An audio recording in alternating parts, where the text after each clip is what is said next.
지난해 마약 투약과 거짓말로 거센 비난을 받았던 박유천이 지난 5월 11일 채널A 풍문으로 들어쇼에 출연해 눈물을 보이며 심경을 고백했습니다. 하지만 대중들의 반응은 냉랭하기만 한데요. 자세한 내용 알아보겠습니다.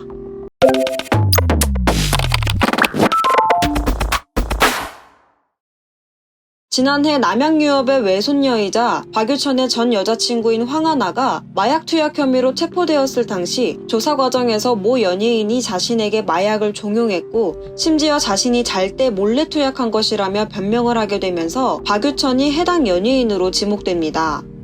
그리고 박유천은 스스로 긴급 기자회견을 열어 황하나가 지목한 연예인은 자신이 아니라며 마약을 권유한 적도 없을 뿐만 아니라 투약한 적도 없다며 사실을 부인하고 사실이면 은퇴를 하겠다면서 본인의 결백을 주장했습니다. 하지만 경찰은 CCTV 증거 자료를 확보하고 박유천은 마약 반응 검사를 받게 되는데 이때 신체 대부분의 채모를 제모한 상태로 마약 반응 검사를 받았다고 알려져 엄청난 비난을 받았습니다. 그 후 박유천은 다리털에서 마약 성분인 암페타민이 검출되어 양성 반응이 나왔고 결국 박유천은 마약을 투약한 사실을 인정합니다. 박유천은 황하나와 2018년 결별 후 2019년 초에 다시 만나면서 투약을 하게 되었다고 진술했었습니다. 박유천은 마약 구매와 투약 혐의를 모두 인정하며 검찰로 송치되었고 징역 10개월에 집행유예 2년을 선고받았습니다. 당시 박유천은 대중에게 이러한 낙인이 찍혔습니다.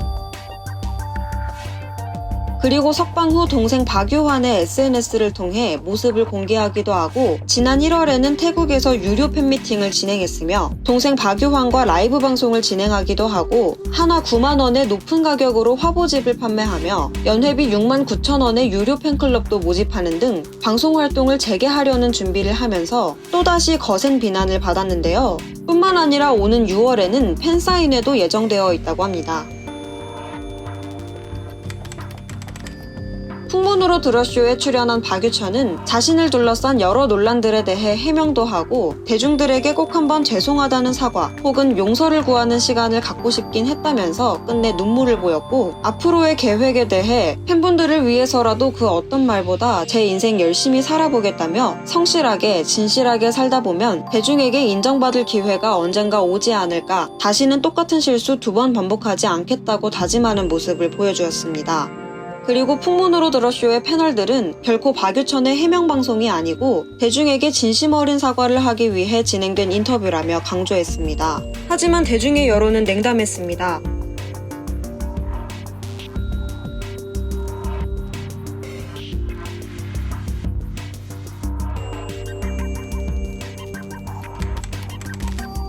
박유천은 지난 2016년 4명의 여성으로부터 성폭행 혐의로 고소를 당했던 사건도 있었습니다. 당시 박유천은 무혐의 처분을 받고 자신을 고소한 여성 중 한 명인 A씨를 무고 및 출판물에 의한 명예훼손으로 고소를 했으나 A씨는 이에 대해 무죄 판결을 받으면서 박유천을 상대로 손해배상 청구 소송을 제기했고 박유천은 손해배상금 5천만 원을 지급하지 않아 최근 감치재판에 넘겨졌습니다. 박유천은 눈물을 흘리며 자신의 심경을 고백했지만 박유천의 복귀에 발판을 마련해줬다며 풍문으로 들어쇼 역시 많은 비판을 받고 있는 상황입니다. 앞으로 박유천은 어떤 모습을 보여줄지에 대해 주목되고 있습니다. 오늘의 소식 여기까지입니다. 시청해주셔서 감사합니다. See you!